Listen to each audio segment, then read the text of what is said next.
Yo, welcome to another episode of the 10 Artist Commandments podcast. Today we are talking about commandment number 3, put yourself out there. And in order to do that and to talk about that correctly, I had to get somebody who really took that leap of faith. This person is a multi platinum songwriter and producer, but he decided to put himself out there and turned himself into a platinum artist instead of just multi-platinum songwriter and producer. So he took the ultimate leap of faith. Today I have Houston's own DJ Chose in the building. What's up, Chose? What's up, JR? What's up, my brother? Yeah, man. So this is my family right here, man. Me and Chose. This is my dog. We have rich talk all the time. We get Yeah. we get on the phone and talk. You know what I Nah, mean? for real. For Yeah. So real. this is somebody we had them big boy conversations with, man, and I'm very proud of my brother, man. Give me your discography for the people who don't know who DJ Chose is. Man, it's kind of hard, but I'll try for you. Kevin Gates, Time for That, Yeah. platinum. My bad, double platinum. Kevin Gates ain't too hard. I'm just saying them because they all probably go to platinum. Kevin Gates implies all the above just went platinum. Of course, DJ Chose Thick, platinum. PNB Rock, Kodak Black, A Boogie with the Hoodie Horses from Fast and Furious. I think triple platinum. No Smoke, NBA Youngboy, 4 times platinum. Top by Fredo Bang, platinum. Yeah, platinum. A lot of the Megan Thee Stallion, Hot Girl Gold. I did a lot of her early music. NBA Youngboy, Ride Out, one of his first songs he ever dropped, just went gold. Um, Moneybag Yo, Fredo Bang, Spin on them, Gold or some shit. So those are pretty much my marquee records. Now, as far as records that actually I probably got over like 200 in ASCAP right now. Okay, so boom, so crazy producer, crazy songwriter. Man, it feel good to be on the phone with you because I'm gonna be honest, I remember calling you like 4 or 5 years ago, like when I was like barely trying to get it, and you had told me your price for something, and I was like, fuck how I'm gonna come up with that. But I took that leap of faith. Yeah. I took that leap of faith. And Yeah. shit, the dots connected because it's all timing too. So I mean it feel good to just be amongst a peer now, you feel me? For Right, sure. exactly. So this commandment that we're talking about putting yourself out there. I sent you an excerpt of it. Could you read that for us real quick? As artists, I say to you, positive things cannot happen in your career if you do not put any positive energy out there. And I'm sure as you know, exuding no energy towards your goal is doing nothing. And you will continue to wallow in the same place. Every song you release and every piece of content you post is a direct release of your energy. The more energy you put out there, the more chances you have that energy coming back to you in the form of success. Amen. And it's so crazy that hearing you read that because me and you have actually had that conversation 100 times. I've Nah, actually for real. You've actually said the phone over 100 times, and I be telling you like, "Yo, Chose, like, bro, just put the music out there, put more, like, do the next release, like, just keep putting energy out there until it come back." You know what I mean? We've had that conversation 100 times, but what I want to talk about right now is that 101 time that you did it and it turns into a hit. How long had you been a writer and a producer before you decided to pick up the torch and say, you know what, I'm gonna put out my own music? See, this is crazy because I was actually an artist first, but I Mm-hmm. gave up. So when you say that, I think when we first met, I was an artist, and Yeah. then eventually I gave up because, of course, that was a time when things were slower, things were way more expensive. Eventually, I tapped out. Plus, I wasn't putting that energy out there, so I never got nothing back other than the one song that we probably met off of. So Yeah. after that, I took a long break of just writing and producing. I was still putting out music, but I wasn't promoting it. And for most artists, they might even be putting that energy out there, but they don't understand the art of you gotta let the world know. You gotta try to make sure everyone knows that you just released this energy. It just can't be amongst your blank CD and your your 10 friends who like your music. It gotta be amongst the people who hate your music, the people who don't believe, the people who don't know your music. Like you gotta make sure everybody knows that, hey, I tried something new. You might like this new shit. And I stopped doing that. I had got to a point where I just was like, man, this just for me. I'm gonna write and produce. Let's blow that shit up. But this is for me because I'm too scared to fail again. Not knowing that shit, failure was the best thing that ever happened to me. Between me and you, JR, you don't know this, but before my biggest hit, I dropped a song. It was about George Floyd. It was about George Floyd. When I put the record out, it did real good on Instagram. It got like a lot of views, like 30,000 views. And for me as an independent artist, that was dope. It got about 600 comments. And I was like, oh shit. Mm. When I get on Apple tomorrow, this bitch gonna be crazy. I got on Apple the next day. The bitch had like 800 listens, right? And I was Yeah, like, this don't add up. Like at the time, I was trying to put out some positive energy, and then yeah, it hit me, and it was like, man, people want what they want. Like if the world wants some fun music, give them some fun music. So after that, I start like recording more and more fun music because I was like, this didn't work.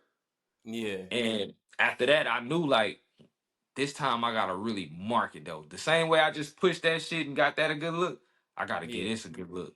And when I gave that a good look, the way the world received it, it let me know like, yo, you really gotta put the same energy in everything you drop, not just the ones that feel right here, like not the yeah. ones that are near and dear to you. Every energy is important in a sense. So So at that time, but before you got, your big record and you were putting the George Floyd record out, at that time, where were you as a songwriter and a producer? this is crazy. I was actually coming off like my second or third gold or platinum song. It was quarantine. So I'm knowing my money about to slow down because most artists were locked in the studio and they was at a point to where they felt like rappers, super rappers again. Like Yeah. I'm not taking any hooks. I don't want to do no verses. I want to do my project on my own. Damn. So So they sort of shut the doors on the writers yeah, and when COVID hit, every artist was in the studio all day. So why would they want to take a hook? You know what I'm yeah, saying? They felt like they was the songwriter and producer, and they were. So during that time, though, nobody was dropping because everybody felt like, man, I ain't gonna drop they into scared. Yeah, they were scared. I to the remember that. They world. were scared to drop. They're like, I don't know what's going on. I don't want to drop Yeah. my single and nothing happen. So by that time, I had so much in the vault, and that was when I realized, like, yo, you gotta put your own shit out because nobody accepting records right now. So if that's the case, either you're gonna fucking starve or either you're gonna fucking push. So Yeah. that's when I got taking that shit serious. So that's when you really said, you know what, let me go ahead and go with my move. You know what I mean? So you had the platinum records as a producer songwriter, but when stuff shut down and people weren't taking those records, you had them. So you like, I'm not just gonna let them sit. So you was like, you know what? I'm gonna press on me. I'm gonna press on DJ Chose. Yeah, Now, quick sidebar. Are you a DJ? yeah. I actually don't take everybody's gigs, but Yeah. like if somebody called me with a wedding for like 5, 10 bands, I'll take it. I actually got a wedding tomorrow. So you are a DJ because I was like, I just thought about. I'm like, okay, DJ Chose. Does this man actually DJ? I'm gonna do you a favor tomorrow. I'm gonna post something on Instagram actually DJing, so the DJing. world can know. So what came first, DJing, producing, or writing? Rapping, Rapping came uh, first. the DJs. One of my favorite DJs used to give me hell. Like he wouldn't play my music. It was almost like a hazing phase he put me through. Right. Yeah. So shout out to DJ Mr. Rogers. He was Okay. like one of those people that he was the upper hand in my college. Right. Huh? So in order to become DJ Chose, I had to really, really compete with DJ Mr. Rogers at the time. Yeah. He was out of school, so I just knew I could kind of take over if I just tried. Like I said, I never knock him for this because my music wasn't always good. And Yeah. he's a real like tastemaker. If he feel like that shit was trash, he wouldn't play it. He would let me know like, yo, you gotta come harder. And I would be like, damn, this nigga hating on me. Back then I thought he was hating. But I Yeah. ain't gonna lie, to be where I'm at now, I kind of appreciate how hard he was because he ain't just play anything. The songs that he did accept became hits. Saying all that to say, the only reason I started DJing was because he made it hard for me to be an artist. And after he made it so hard, I realized like if I just get in the door, I don't need him anymore in the lines of trying to test my records. Now, Right. when it came to actually breaking them, I always needed him because he always put his back into the records that was working. He'll support. If I needed him, he'll support that shit. So with that being said, I was an artist first that turned DJ because nobody would play my shit. Just like you said, putting myself out there, I had to do that. Right. They say it takes 10,000 hours to master a field.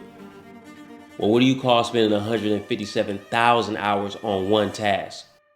Breaking artists. Over my 18 years, I've witnessed the music business change abruptly from year to year. Yet I see artists rise to stardom throughout every era, no matter the landscape. Working directly with these success stories, I've noticed 10 principles that all these artists live by that have helped them conquer their eras. What are the characteristics? What are the traits? What are the practices of a successful artist? What does it take?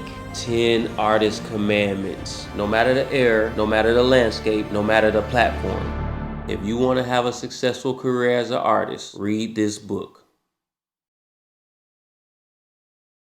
You had to do what was necessary for you to win. You know what I mean? And that is Mhm. obviously why you're a platinum songwriter, producer, platinum artist, because you're gonna do what's necessary to win. Most One definitely. more thing. So then when did producing come? Um, Producing came like I always was trying to make beats that was trash though. Like I was making beats since I was 16 on a Phantom XA keyboard, and it was trash. So I never really. I mean, it's kind of like some shit. That's why I say he knew like some of my shit was trash. But I got good right around. I had a song called "Everywhere I Go" that I signed. I think it's a Game Records off of.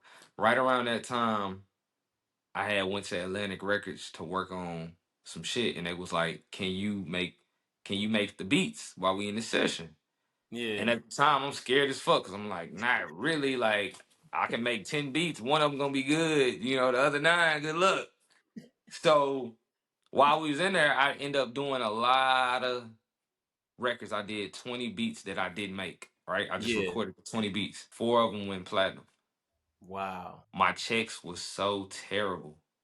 I had no points on four platinum songs, and I knew after that my A&R pulled me to the side. Shout out to Jeff Vaughn. He was like one of the realest, meanest people I knew because he would tell me the truth. And he was like, "Yo, you just wrote four platinum songs. You didn't produce anything on them. I'm just telling you, if you want to get rich, if you want to get the money, you gotta take your beats just as serious as your writing."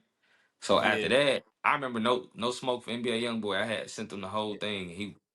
He did like 20 edits, like change this, change that, change that. The beat should have this, the 808 should hit harder. I'm like, fuck. But when it was done and it go four times platinum, I'm like, whoa. And I Yeah. own 60% of a platinum song. Like it was like, so after No Smoke, the first real beat check I got, that's when Yeah. I knew like I'm never writing a song to another person's beat. Like, Yeah. So wait, hell nah. what was the difference on a personal level and on a career level of having your own hit as you as the artist? What would you say it changed for you personally, and what did it change for your career? I'm gonna just say this. If it's a producer out there that want to be a rapper, it's one thing producing and writing a hit for somebody and never being able to go do a show, never seeing a back end, never gaining the social status of the song. My one song, if I'd have had 15 platinum songs like that, I would be top 10 in the artist world. But since I don't and only got one, I will just say this one that came out in 2020. One of the first initial benefits I seen was I think the first year I probably made a half a million in show money. And after that, even as the record fizzled out, I still command 100 to 200K every year off just show money. That ain't giving myself like I'm not sledding myself out here doing bullshit shows. I might only take 20 shows a year and I'm still getting it the way I want to get it. So that's how. So I guess that mixing career and personal, it took life to a nice little level that Yeah. that wouldn't have been the case had it been somebody else's hit. Most definitely. If I'd have, so I ain't gonna say their name. Somebody really tried to get thick for me, like pursued it, Mhm. Yeah. and you were involved with that foolishness. If I'd have gave him that song, I wouldn't even be important. We wouldn't even be on this call probably.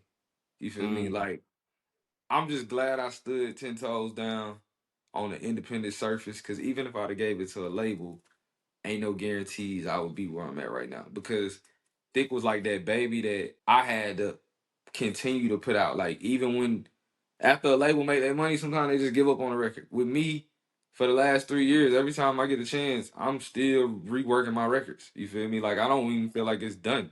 I feel like this a platinum song that should be diamond, and we never know if our kids gonna be the ones that make it diamond. You feel me? So Ooh, that's a bar right there, because that's very true. You see the catalog music and what it's doing. Like songs are coming that are 18 years old are going triple platinum off of this year's spins alone. You know what I yeah, mean? And yeah, so you're absolutely right. That's a crazy thing you just said there, man. And I think a lot of artists need to realize that about all of their music. You know what I mean? I tell hmm people, you got platinum songs in your catalog right now. It's just about you working them. you're not lying. You're not lying. It's really that. Like I just seen that this year with a record I had from 2 years ago. I'll just start accidentally marketing it a little harder. And I saw an initial spike, and that spike was a spike that just upped it over. Like it I think the record had fizzled out on every platform at like 300,000. Every Hmm. platform was at 1 million now, and I'm just like, and I ain't spent a dime either. It just was like Yeah. the content. And that's just extra money. The content you made was free, and you made extra money just off of doing free content. So, Charles, with putting yourself out there and getting this record, and in 2020, getting this record thick to begin to take off, what did you have to change about the way you move? Because obviously, you have been used to moving as a successful songwriter and producer. What did you have to change about the way you move once you had your own hit? The first thing I had to change was making sure my image was correct as far as moving like a boss. Like at Yeah. first, as a songwriter, you kind of under the radar. You can move however you want. I remember I used to pull up this. I still do this when I'm in songwriting mode. Yeah. I will get a Nissan Sentra and go to my session just to mentally remember that as a songwriter, ain't no ego. Like Yeah. some writers get to LA and be like, I need this exotic car. For me, I like to go in them bitches feeling like I need a hit. So when you're in the Sentra, it reminds you that, hey, I need this hit. Like this car that I'm in ain't even got leather seats. I gotta go fucking work. So, but as an artist, every time we get somewhere, of course, we black trucks, we SUVs. I'm bodyguard.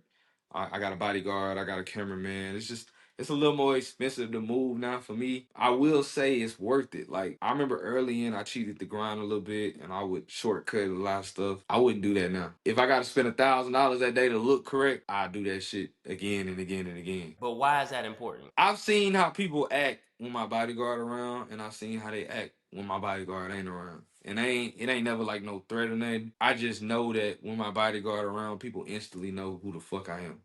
When my Yeah. bodyguard not around, they almost I get somebody be like, "Hey, you look like Ain't somebody that? I know." No, they be like, "You look like somebody I know." When my Yeah. bodyguard around, they be like, "Ain't that DJ Charles over there?" And they be like, it's like an Yeah. instant that gotta It's be him. You feel me? it's that perception you create around yourself. Like I explain to people that your brand is nothing but the image you have created in other people's heads. And so That, if my image of DJ Chose is him pulling up on a Nissan Sentra, his brand is automatically scarred in my head. But if I see DJ Chose hop out with his security, his jury, you know what I mean, out of his black truck, I'm like, okay, that's DJ Chose. I look at him totally different. My perspective is totally different, and it just garners a different amount of respect and curiosity, because you want people to say, who is that? Like, that, how can I find this person? How can I listen to this person's music? You don't want to pull up and go unnoticed. You want to be noticed as an artist. I was talking to Ray Daniels. I don't know if you're familiar with him. Yeah, he said that's one of the biggest keys to being an artist. He said an artist should never step in a room and people not say, who is that? He was like, if you nah. step in a room and nobody cares about who you are, you're not you don't have the aura an artist is supposed to have.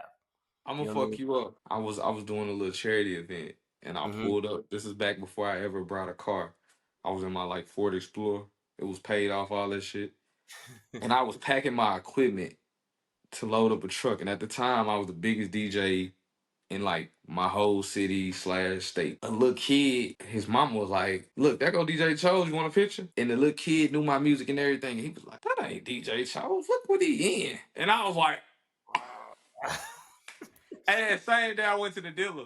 That was the first time I ever just went and dropped on a car instantly. The little boy fucked me up. One of the other impactful things is I don't really like jury, but I will say I had to get deep into jury, and I'm still like I ain't really where I want to be, but I feel like as an artist right now, unless you making some J. Cole shit, you really gotta make sure you got some jury on because it ain't for me and you. It's more Yeah, like the type of music you make and the type of people you draw, them the yeah. type of people you gotta please in a sense. So Again, it's just that branding, it's that perception. With this book being so much about the business side, after you build up that courage to put yourself out there, and honestly, I don't. In your situation, yes, I'm sure it took courage, but it was simply I need to feel this need. Like right now, people aren't taking my songs. Okay, you know what? I'll put them out myself. You know what I mean? And you did it, and it hit.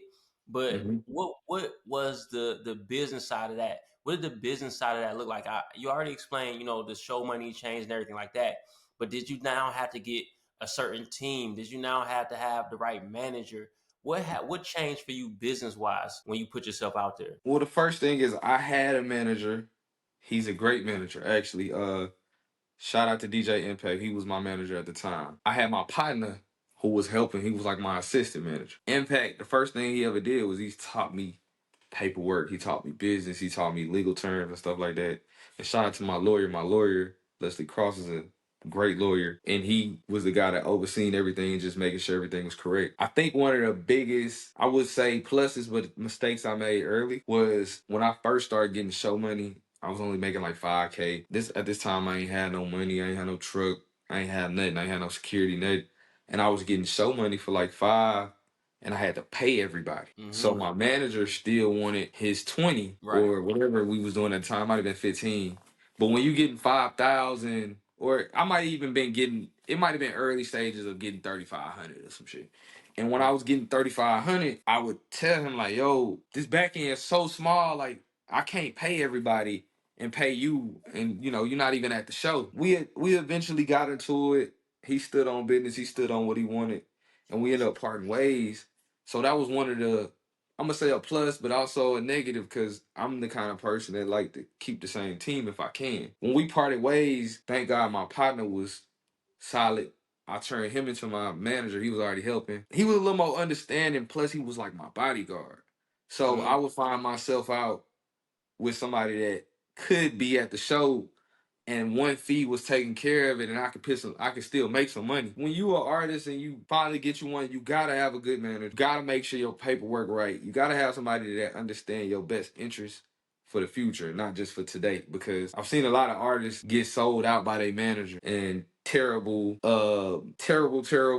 business decisions over 20% that ain't gonna last you a year. You know what I'm saying? So My bad. When you say sold out, you mean it like they'll take some money that isn't good for the artist, but it's like it's a money grab. Is that what you mean? they do. I done seen niggas do money grabs, and I also seen niggas do bad deals because this might have been the biggest deal, but this might be the deal that your manager know I'm not gonna be here in 3 years, 5 years. But you Hmm. rapping to this bitch. I need my 20% today out of this $1 million. Yeah. I'm a $200,000 manager now, Right. while you stuck in this contract for the rest of your life until you get dropped. And these are Mm, people that they not me and yous. Like me and yous, you know the difference between me and you.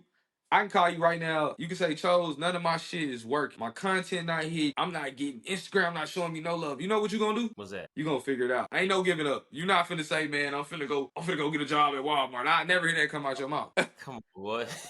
And you will never hear it come out of mine unless Right. I do what I gotta do to get some money to throw it back in the pot if I run out. But what Yeah. I'm trying to say is, these people who get these deals sometimes don't have that work ethic in them. And if a manager know that, I feel like sometimes it's best for you to tell them to go the distribution route and control their own destiny. But when you give them the money grab, I mean, a lot of these guys don't realize that these. When I hear people say, "Oh, my deal was $1 million," I laugh because I'm like, well, "How did they break it up? I mean, are you getting 200 this year, Yeah. 300 after the next album?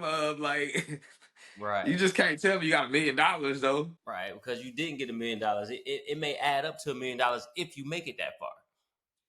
if you make it that far.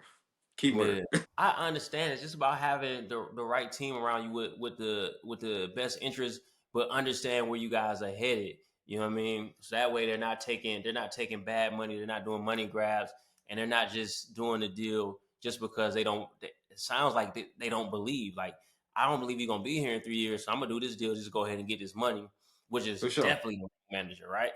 It's definitely the Yeah. wrong manager. And so I guess when you're putting yourself out there, the number one thing, and we talk about this in the book, the number one thing you need is believers. You need believers to be along with you so that they're making deals for the long term versus deal for the short term. Man, that's the most important, honestly. You know that. Like, I feel like when people around you and they don't believe, it's very, very easy to tell because the non-believers typically don't do anything that ain't beneficial. Like, Hmm. if you got a believer with you, they'll hold camera for you. You know what I'm Yeah, saying? If you say I need to shoot content today, I ain't got my bank account froze. A non-believer is there, like, I don't give a fuck if your bank account was active. I don't need no money. I'm shooting this content. It yeah, don't shoot, cost me right. nothing to be there with you. Them the Believe. niggas you need around. Yeah, believers gonna do what it take at all costs. There's no job beneath them.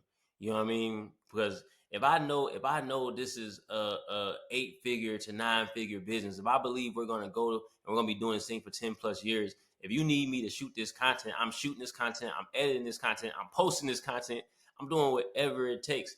And that's why I don't like, in the book we talk about this. I don't like to give people titles out of the gate because once you Hmm. give them a title, they feel like, oh, that's not my job. Oh, my job is I'm a manager. My job is to do this. And so out the gate, I don't give people titles. I say, okay, this is what I need help with. You know what I mean? I would love for you to come be a part of it. And this is the vision. Let's talk about how we can get to that part. So that way, if anything comes up, they can never say, oh, that's not my job. You don't have a job, buddy. You're my partner. That's what you are. You know what I So mean? that's why when I say one of my pluses when I actually hired my assistant Hmm. partner who had been kind of that person, it took a lot of load off me because he also didn't have no problem saying, you know what, I'll be your bodyguard too. You know what? I fill out these papers. You know what? I play lawyer if I got to. You know what? I take all of the calls. Like I used to have people be like, that's a booking man. That's a booking agent's job. I don't want to pick up them calls. What the fuck? We gotta do everything over here.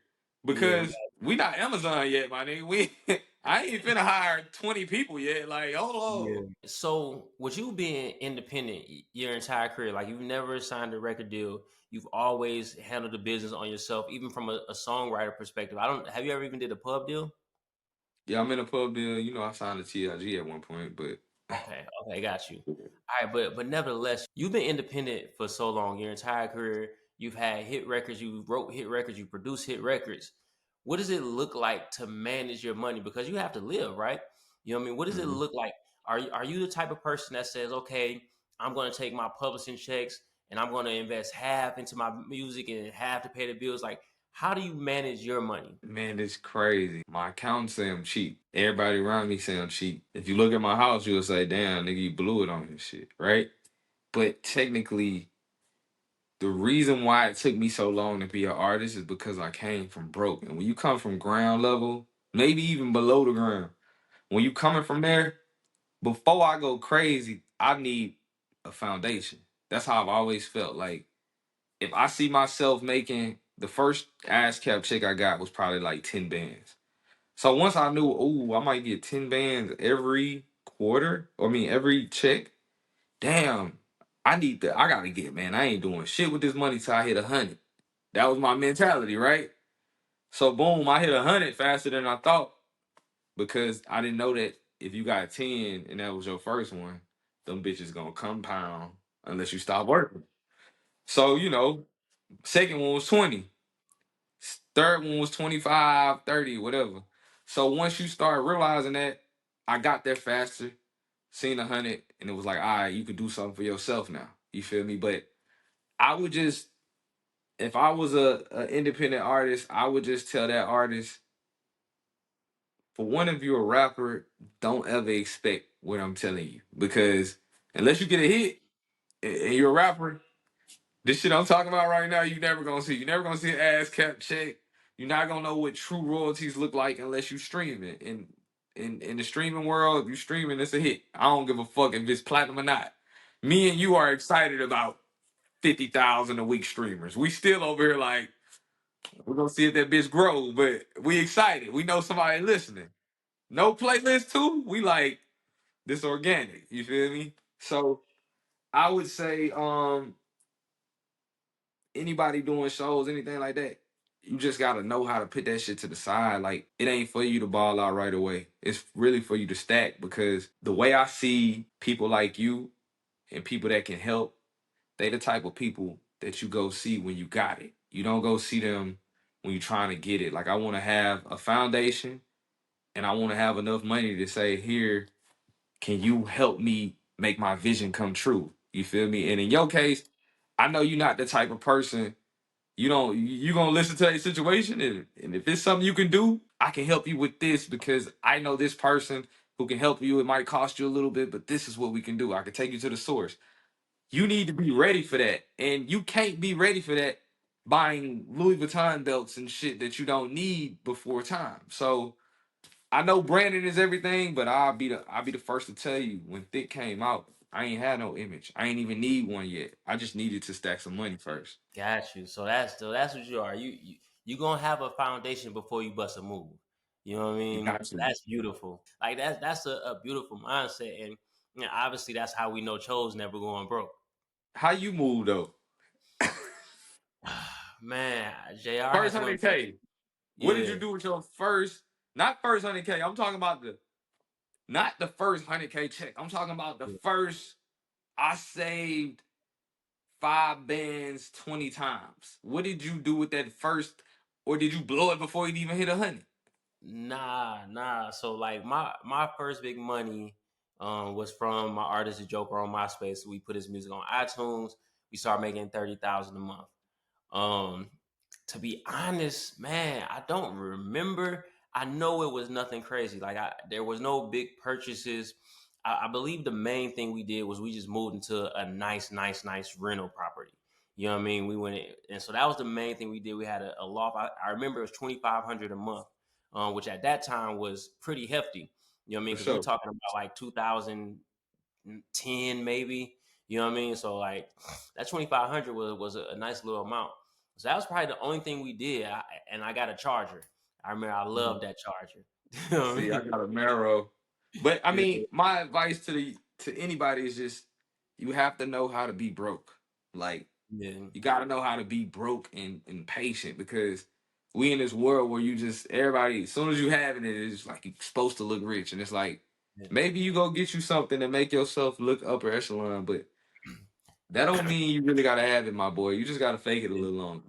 My early money was before social media, so I ain't really had them issues, man. Yeah, But even now, majority of my money goes to investing, and the the other side of it just goes to taking care of my family, like my mother's bills, my bills, all of the bills of the family that gets taken care of. Then pretty much everything else goes to investing, and then outside of that, traveling. That's pretty much the only thing I spend money on: investing, traveling. That's it.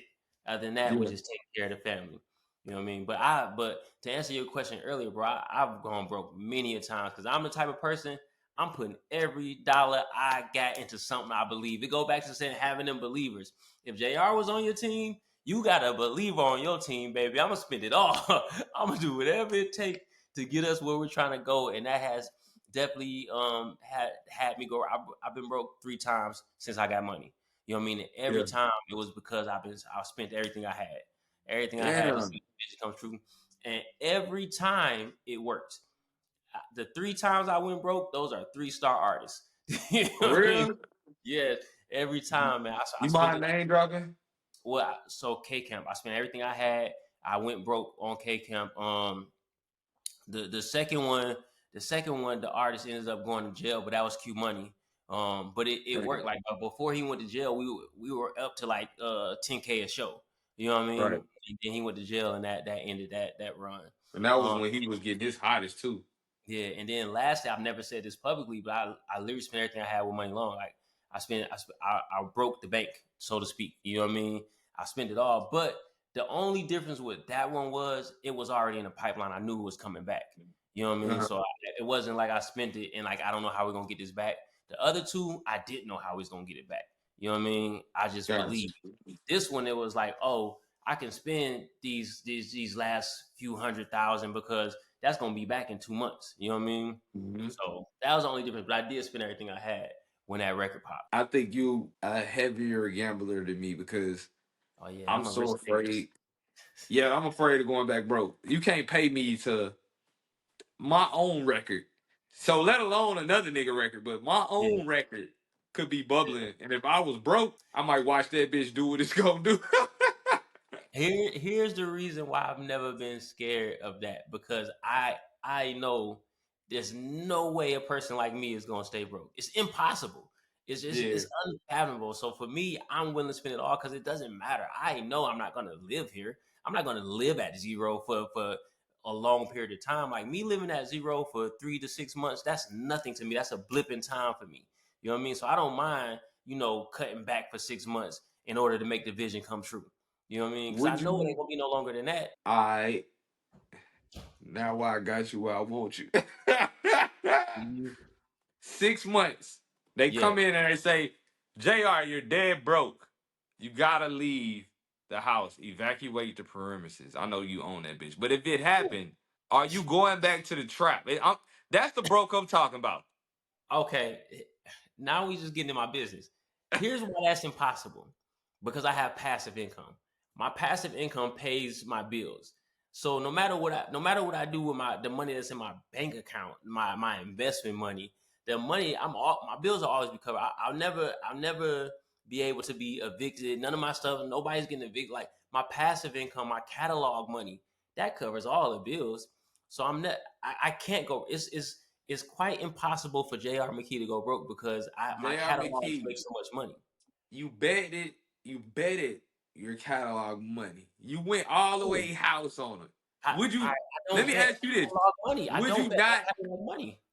Would you not bet? Let's just say boom, this didn't work. You failed with money long, right? So all your money Yeah. gone. And then you have to double down. They say, all right, you got one more shot, this a hit. All we need you to do is sign away everything passively coming in this month. Would you do it or not? Well, first of all, that's not the way money works. Because if I No, sign, this is the way it works. well, it's not because if You I sign with my passive income, it's because they're giving me a check. So you it's can go really not. take a loan. That's what I'm saying. You can go put a loan Oh, why? against So I take out a loan against my passive income? No, because yes. that's my mama house. That's my house. Is that's not That's what happening. I'm Yeah, it's that's the not. shit I'm talking about that I I'm, be I'm scared not. of right now. I'm not gonna go that far. But I tell you what, my investment bank account, I'll empty it. I'll empty that account on what That, I believe in. that's a little different. That's why Yeah. I can fuck Yeah, with that. well, listen, when you get to play on a different level after you've done what I've done. You know what I mean? So you get to play on a different level. I'm on a level where it's impossible for me to go broke. You know what I mean? But I will spend everything in my investment account on something I believe in. So you made me caveat it because money long, obviously I couldn't have went broke because I had my catalog money and all my passive income. But my investment account, I emptied it, spend it all. We are I, going balls to the wall. I respect that. For one, people don't say this enough because they don't see it the Yeah, way that you see it. But I respect anybody that will spend a dime of their money, whether they're making it back in 100%, 10%, 50%, whatever. I respect anybody's money and any person that would take any of their money and spend it on another person's dreams because yeah, that is so hard to find. You cannot find a J.R. McKee every day. And the ones that you do find like J.R. McKee are literally filthy rich and don't give a fuck. They just throwing money saying, I hope this come back. yeah. Yeah, I wasn't rich and don't give a f. That wasn't my scenario. when you find a black man, you could have found something better to be doing with your money. But you Absolutely. you did what you believed in, and that is Yeah. rare. That's what I'm saying. Nah, I appreciate that. I appreciate that. And you're right. I am rare because I'm not playing with, and I'm not UMG playing with the House money. money that has been earned, the millions that have been earned off of somebody else's back. I'm playing with the money that's been earned off my back. You know what I mean? For So sure. that's the biggest difference. It's like I'm not using UMG money. I'm using the money that I earned, that I worked hard for on somebody else's dream. But once we become partners, it's our dream now. So you know what I mean? I didn't look at it like, oh, this is her dream. I look at it like this is our dream. Like I believe in what she believes in. You know what I mean? And so that's how I looked at it, and that's how I look at it with everybody. Like, I tell you, I don't budget. I don't do none of that. I spend it all. Like do what I gotta do. Um, but you know that's just me. And don't do this at home, kids. don't don't listen to JR and Hey, spend it all. Don't do it at home. But that's just let how me I feel about my stuff. disclaim for the indies that's gonna see this. Yeah, Listen to JR, but do not listen to JR because JR will convince you to do some shit. And I ain't gonna lie, like when I was working, you used to tell me certain things, and I wish I would have did them at the time you said. yeah, But by the time I was ready, I did it. Everything still worked out for me. But I'm saying from a level of a new artist that ain't got a hit yet, and you trying to see if it's a hit. Like I know people be trying to throw the whole bank, but shit, man, I ain't gonna lie. We in a world of like it's about quantity too. So I never blow all my money on one record if I can't tell if that's the one yet. well, yeah. I mean, we the way we move in today with all these analytics, like, there's no need to spend money on anything that's not already working. Let me ask you this: this is our final thought. The book 10 Artist Commandments. The reason that book exists is for artists to self-educate themselves, to be educated and build leverage and learn how to earn and learn how to properly earn money at their career, at selling their art, right? Hmm. Let me ask you, how important has self-education been to your career? Man, it's the most important part of, I would say, of my career because if you're not gonna get on YouTube and see how to correctly mix and master, if you're not gonna get on YouTube and see how to play a minor scale or how to picture 808 keys and fucking the right key. Like if you're not gonna self educate yourself along those lines, you shouldn't even be an artist. I see so many people who think, oh, I can rap, this is my talent. And it's like, but have you got on YouTube and educated yourself how to run an ad correctly? If you haven't, why are you coming to DJ Chose asking me to post you for free? Like, bro, if you got $100, you don't even need my post. You could target my people with your $100 and shit on me if you want to. So it's just about a lot of like I deal with that a lot. Like people be ready to beef with me because I didn't do something for them, and in my mind I'd be like, dog, if you knew how much money I spent this month on the same thing you asking for free, you would have a little more respect for why I'm telling you no for real. So self education is very important. You don't need as many people as you think. You only need them because you don't want to do the hard part. Talk that talk, DJ Chose. And with that, man, we are out of here, man. I appreciate you, Chose, my brother. This conversation took a left turn. We went back into like we were on the phone, man. Me and DJ Chose be on the phone. We be talking so much cash talk. We be talking rich Nah, talk. And yeah. he done broke it out in the podcast. We apologize, but you got to see a glimpse inside of our life, man. Sorry about that, man. Sorry about that. There's a lot of expensive shit going on around here. All right, man. 10 Artist Commandments. We will see you on the next episode, man. DJ Chose, where can they find you? We're gonna go straight to the source because I feel like this is more powerful. DJChose.com. We're gonna Mm-hmm. start there. I like all my leads to come in now. Secondly, Instagram at DJ Chose, Twitter, Facebook. Please get on my Facebook. I love my Facebook people. We actually talk on there. And all my social platforms are just at DJ Chose. Of course, go subscribe on YouTube. Be my friend. Thank y'all. All right. All right. Peace, y'all. We're out.